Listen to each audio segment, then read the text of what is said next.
E eu gostaria de começar falando sobre o tempo que o dicionário traz para nós, dizendo que é a duração das coisas, a sucessão dos minutos, dos segundos, das horas, que compõe um tempo demarcado, delimitado entre o berço e o túmulo. Nesse contexto, os espíritos nos ensinam, e Allan Kardec comenta com muita clareza no Livro dos Espíritos, no capítulo 4, e também na Gênese, no capítulo 10, itens 16 a 19, sobre exatamente esse período de duração da vida corpórea. E também a questão 853 do Livro dos Espíritos. Que nós, todos nós, temos prazo de validade. Como é que é isso? Não entendi. Somos coisas para ter prazo de validade?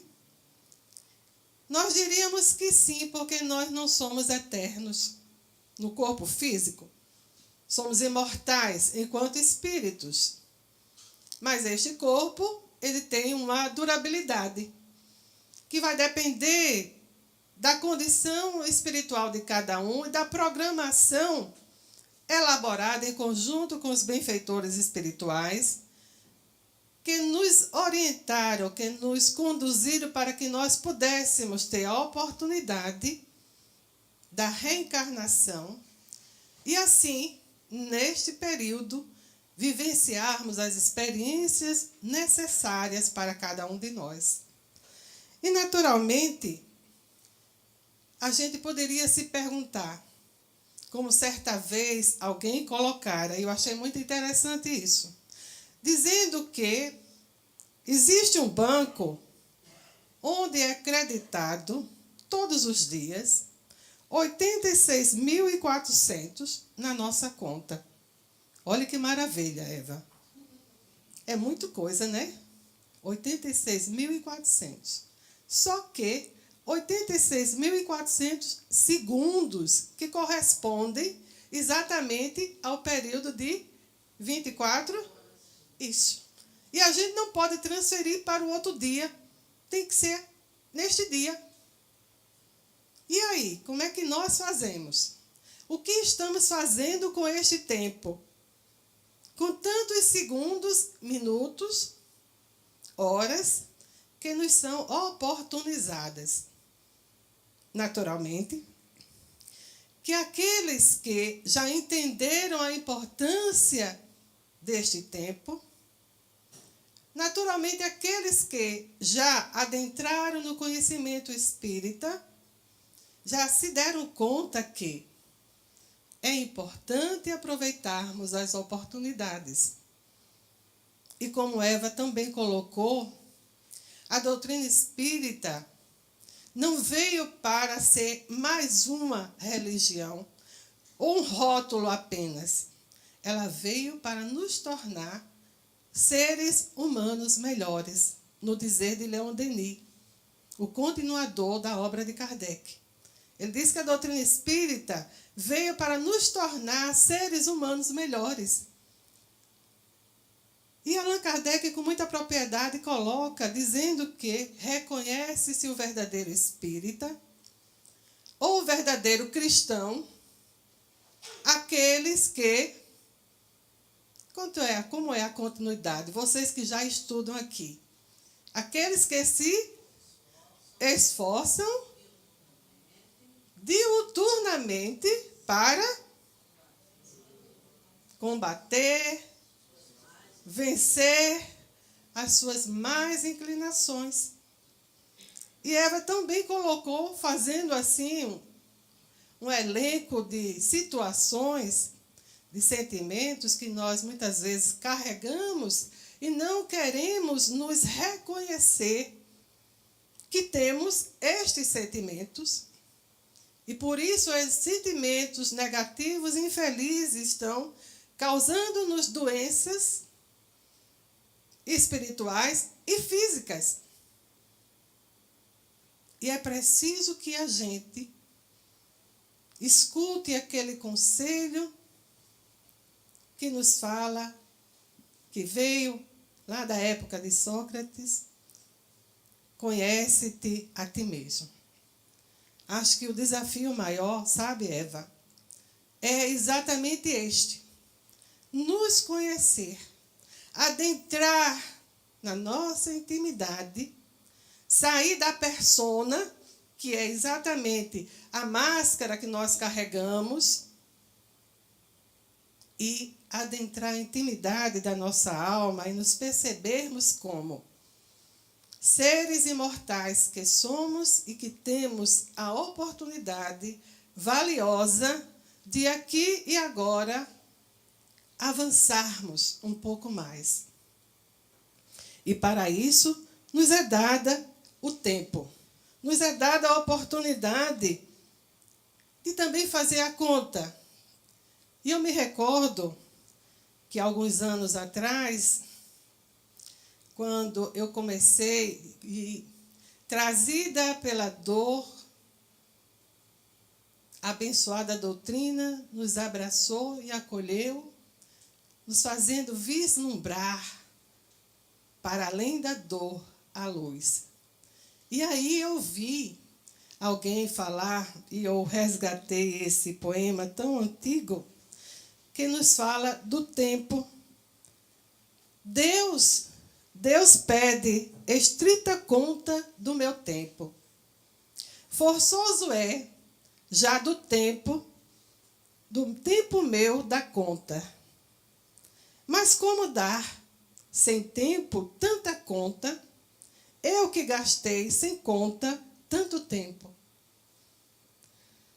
Para ter minha conta feita a tempo, dado-me é bom tempo e não fiz conta. Não quis, sobrando tempo, fazer conta. Quero hoje fazer conta e falta tempo. Ó vós, que tendes tempo sem ter conta, não gasteis vosso tempo em passatempo. Cuidai enquanto é tempo.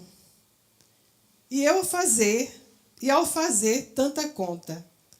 Pois, se os que contam com seu tempo fizesse desse tempo alguma conta, não choravam como eu o não ter tempo. Gente, é muito tempo e é muita conta, né, nessa história. Eu fiquei assim, eu disse, nossa, em que situação eu estou, onde foi que eu me meti? Mas aí, ao longo do tempo, a gente foi diluindo e aprendendo com o tempo, a bênção do tempo, as oportunidades que nós temos de realmente perceber o quanto é valioso cada minuto, cada segundo. Isso nos faz recordar que no ano de 1944, tempo da guerra,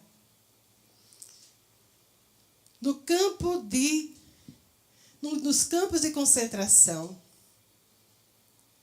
era noite, já tarde da noite, e eis que, de repente,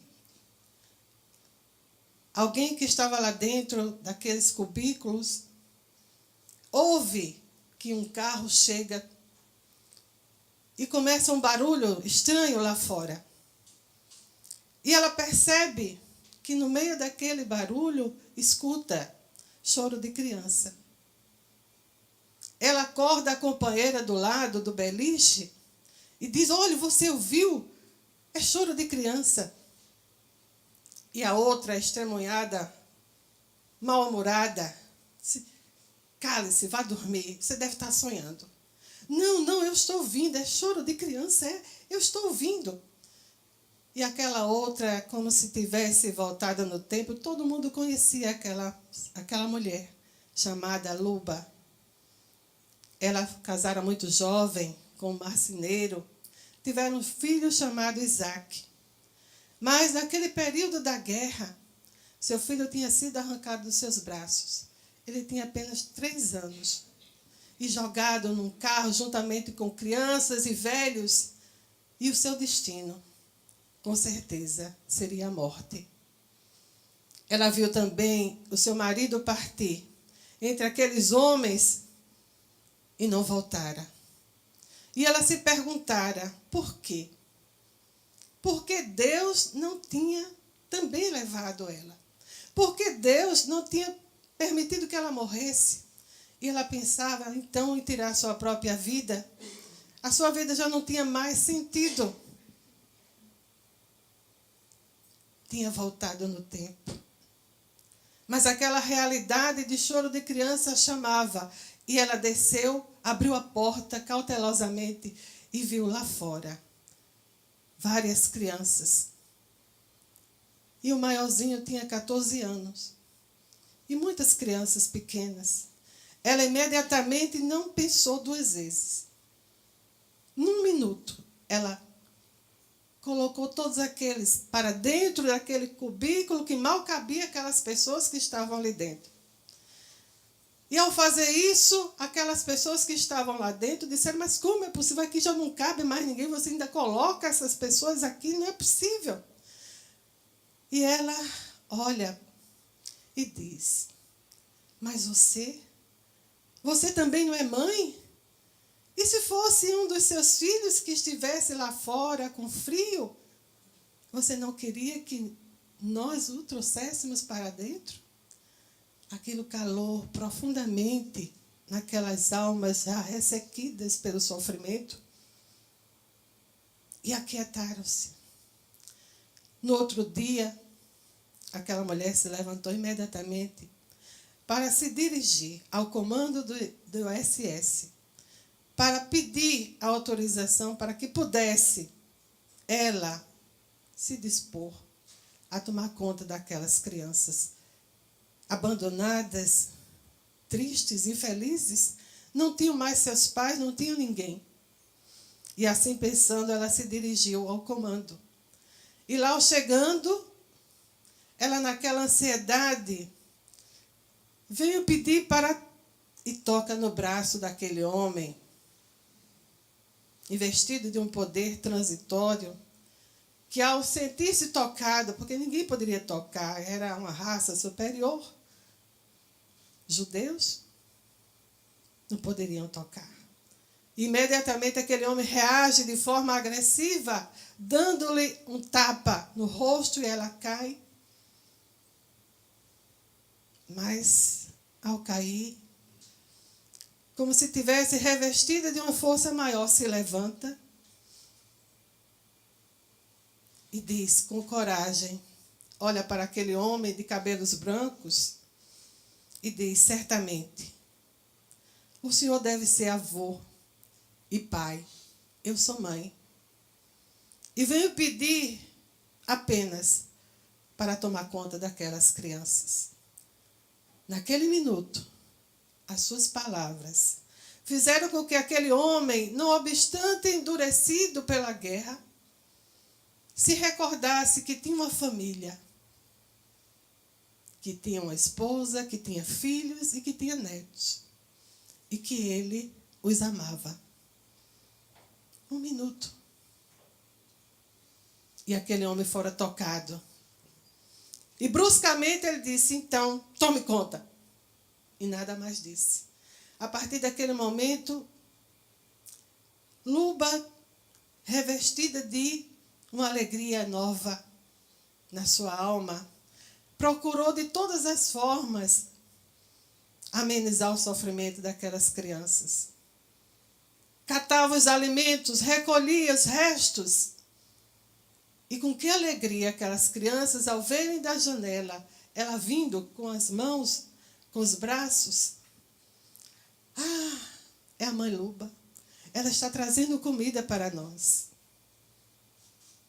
O tempo passa. Um ano depois, em 14 de abril de 1945, adentra naquele lugar os carros, os tanques ingleses, e os altos-falantes começaram a falar em diversos idiomas. Vocês estão livres? Vocês estão livres? Saiam, saiam! E aquelas pessoas temerosas, pensando que talvez fosse uma armadilha para que saíssem e fossem conduzidas através daqueles carros para outros lugares e a morte seria o seu destino. Medrosas, temerosas, mas a voz ressoava alto nos microfones, nos alto-falantes. Saiam, vocês estão livres. A guerra acabou. Com que alegria aqueles homens e mulheres saíram esquálidos, farrapos humanos, mas vivos. Porque enquanto há vida, há esperança. 50 anos depois, aquela mulher é recebida pela rainha Beatriz, da Holanda, é convidada para receber a medalha de prata pelos serviços humanitários que ela realizara naquele campo de concentração. E lá ela pôde se deparar com 52 adultos já, que já tinham constituído famílias e que estavam felizes por reencontrar aquela mãe que soube acolhê-los no momento da dor e do sofrimento. 1 minuto transformou 52 vidas. Dando um salto no tempo, nós poderíamos dizer, e para quem já teve a oportunidade de ler o livro há 2000 anos, quem já leu aqui este livro? Por favor, quem já leu, releia. Quem não leu ainda, por favor, leiam este livro extraordinário, que relata a vida de Emmanuel, o guia espiritual de Chico Xavier. Ele, na personalidade de Públio Lentulus, o senador romano, e eu acho extraordinário essa história, esse livro, que é um relato de vida, de alguém que teve coragem de adentrar a própria alma e reconhecer as suas quedas, reconhecer as suas feridas espirituais de uma época em que tiveram a oportunidade de estar com Jesus. A coragem de se desnudar para o mundo. É preciso muita coragem para se mostrar com as chagas espirituais que tivera a época. E eu gostaria de, junto com vocês, recordar um pouco desse momento tão significativo na vida de Emmanuel, para que a gente possa perceber, fazendo uma análise, trazendo para as nossas vidas, o quanto é importante e significativo cada minuto, que muitas vezes passa e não volta. Então, só recordando um pouco da história,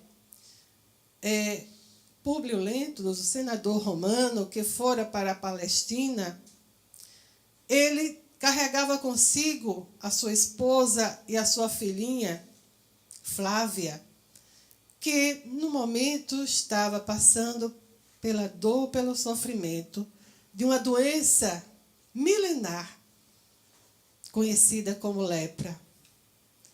Ele, que era poderoso, que tinha recursos, poder, dinheiro, tudo fizera para que sua filha pudesse recuperar a saúde. No entanto, nada tinha conseguido. Pelo contrário, a doença ela avançava de forma dolorosa e ele via com tristeza sua filha definhar, envolvida pelas chagas, e a sua esposa, que acompanhava o sofrimento junto, com a sua filha, tiveram a oportunidade de ouvir falar de Jesus,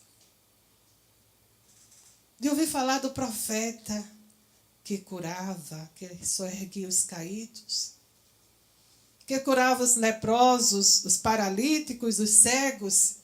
E ela se deu conta que aquele homem extraordinário poderia salvar sua filha.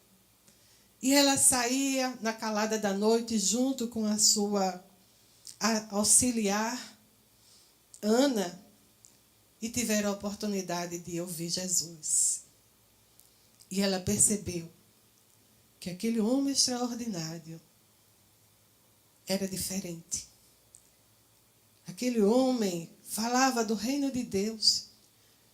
Ele falava de tal forma que tocava os corações daqueles homens e mulheres sofridos e que encontravam a esperança de um mundo melhor. E ela chegara a falar para o senador, seu esposo. Mas aquele homem, ainda envolvido pelo orgulho, pela vaidade, pelo poder, ouvia e achava que era um devaneio da sua esposa, a ansiedade que ela queria de ver sua filha curada. Não percebia que talvez aquele homem fosse um charlatão, um embusteiro, como tantos outros que surgiram na Galileia, na Palestina, naqueles tempos. Até que um dia ele, vendo o sofrimento da sua filha, não suportou a rogativa da sua esposa e seguiu na direção. E havia uma guerra, um embate dele com ele mesmo. Como eu, o senador, um homem do poder, vou encontrar com um simples galileu, um carpinteiro, uma criatura que eu nem conheço. Havia um embate. Mas havia também a ansiedade, a busca. E ele chegou naquele lugar, às margens do lago de Genezaré. Já era tarde, início de noite. As pessoas se recolhiam e ele buscava na obscuridade para que ninguém o identificasse. Afinal, ele era um senador, como poderia estar ali no meio daquele povo, daquela ralé? E aí, ele, pensando, angustiado, senta-se à sombra de uma árvore. E eis que, de repente, ele começa a perceber como se toda aquela ambientação se modificasse. Uma aragem fresca pairasse no ar. Ele percebe um homem que se destaca pela sua beleza, pelo que irradiava de energia. E ele sabia que estava diante do profeta Jesus. Não houve um diálogo verbal. Jesus ouvia a sua alma. E neste diálogo, Jesus falava assim: Senador, por que me procuras? Fora melhor que me procurasses publicamente e na hora mais clara do dia, para que pudéssemos, ou para que tu pudesses adquirir de uma só vez e para toda a vida a sublime lição da fé e da humildade. Naquele momento, imagine, era como se Jesus também se dirigisse a cada um de nós. Naquela figura, daquele homem, com tal poder, entre aspas, poder transitório, poder que passa, e que sofria. E nesse diálogo, de mente a mente, de coração para coração, Jesus assim se reportava. Sim, eu não vim buscar o homem de estado, superficial e orgulhoso, que só séculos de sofrimento podem encaminhar ao regaço de meu Pai.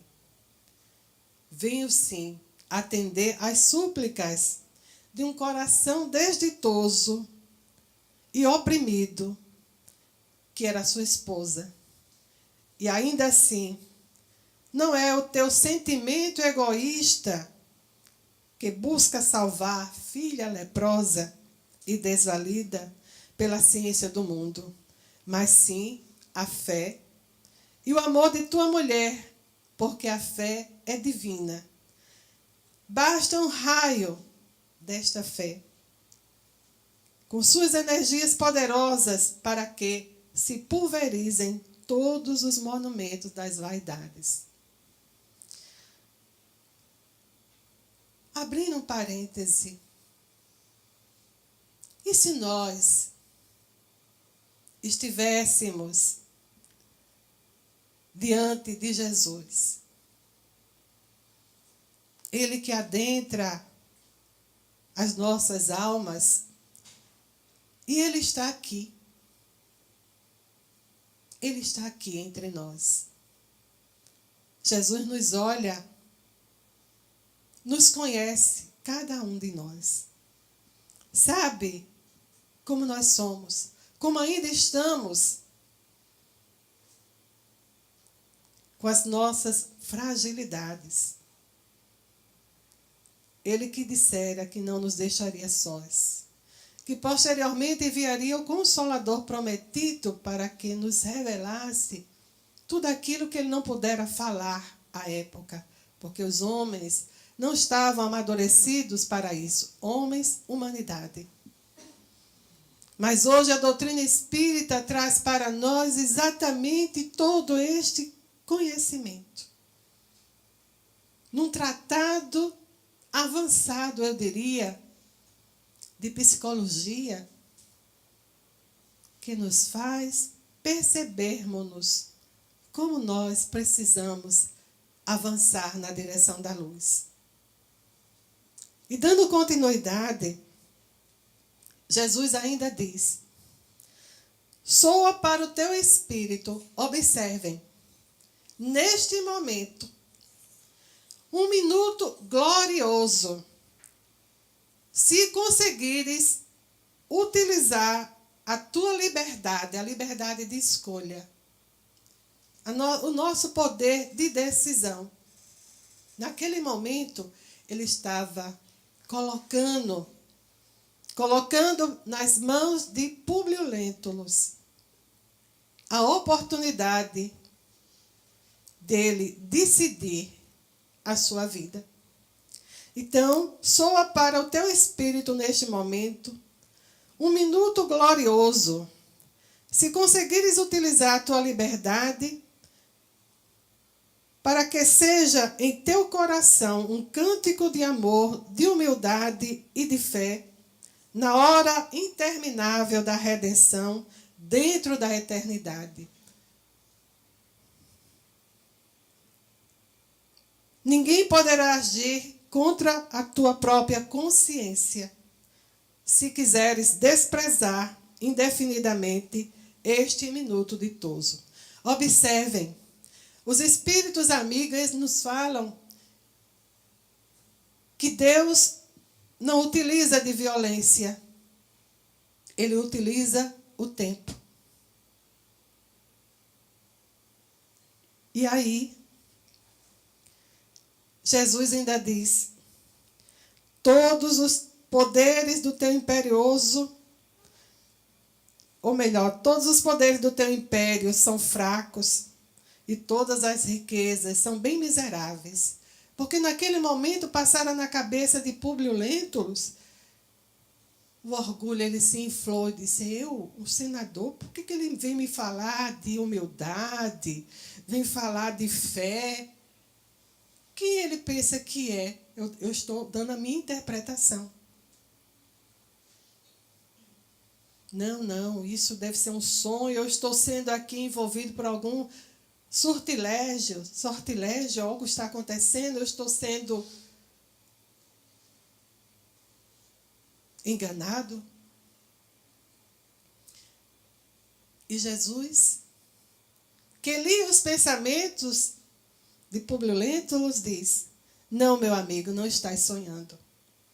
Depois de longos anos de desvio do bom caminho, pelo sendal dos erros clamorosos, encontras hoje um ponto de referência para a regeneração de tua vida. Está, porém, no teu querer aproveitá-lo agora ou daqui a alguns milênios. Então, nesse momento que ele dialoga com Públio Lentulus, ao se referir à sua esposa, a fé e o amor que ela tinha, a confiança que ela tinha, Lívia tinha em Jesus, começa a se processar a cura da filha de Públio Lentulus, onde ela estava junto com a sua mãe, na residência do senador. Momentaneamente, naquele instante, ocorria, entre aspas, o milagre da cura de Lívia, cujas chagas daquele momento eram imediatamente cicatrizadas pelo magnetismo e pelo amor de Jesus. Naquele instante em que ele pensa no poder transitório que detinha em suas mãos, quando ele pensa na vaidade, um minuto a sua vida seria avançar na direção da luz, ou milênios depois de sofrimento, entender o convite de Jesus. Então eu vou parar aqui nesse momento para que vocês possam ter a oportunidade de adentrar no livro que é belíssimo, que é riquíssimo, para que vocês possam perceber a misericórdia infinita de Deus nas nossas vidas. Para que vocês possam perceber o quanto é valioso um minuto nas nossas vidas. Que um minuto nós podemos decidir para o bem ou para o mal. Que um minuto nós podemos salvar vidas e que um minuto nós podemos cair fragorosamente diante da nossa própria consciência.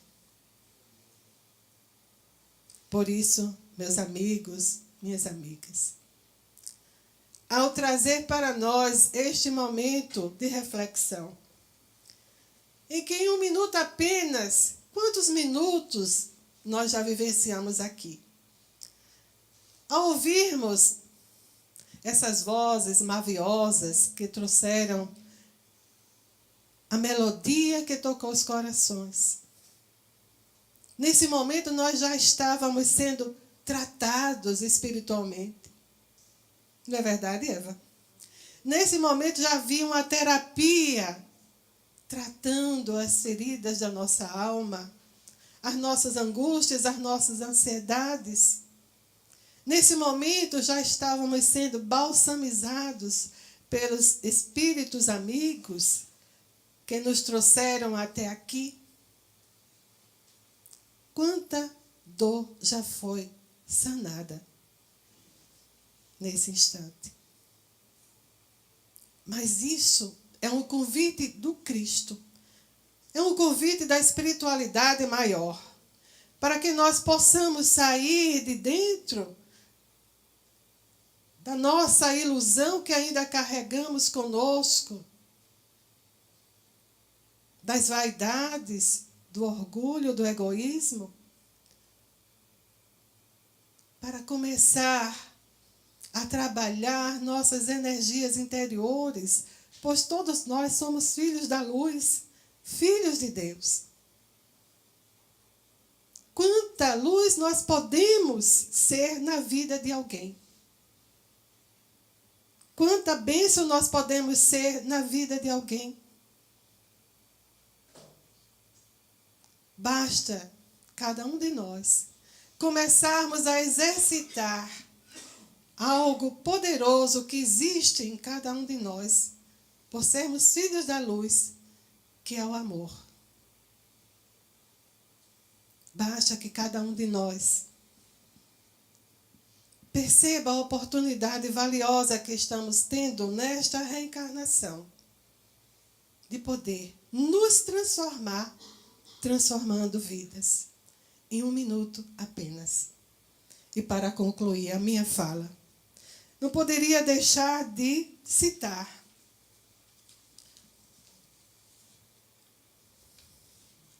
o quanto nós podemos fazer em 1 minuto apenas. E rogando a Jesus que nos ampare, possamos dizer assim: Senhor, em 1 minuto apenas contigo foi capaz de converter aquele jovem de 24 anos, Francesco Bernardone, quando disseste: Francesco, reconstrói a minha igreja. 1 minuto contigo, Jesus, foi suficiente para convencer a equivocada de Magdala, quando dissestes: Maria, vem e segue-me. 1 minuto contigo, Jesus, foi capaz de convencer Simão Pedro Bar-Jonas, filho de Jonas, dizendo: Simão, larga as tuas redes, vem comigo e eu te farei pescador de almas. 1 minuto apenas, Senhor, foi capaz de converter a Levi, o cobrador de impostos, quando dissestes: Mateus, vem comigo contabilizar os homens para o reino de Deus. 1 minuto contigo, Senhor, foi capaz de converter tanta gente, de soerguer os doentes, dar vista aos cegos, de amparar os caídos.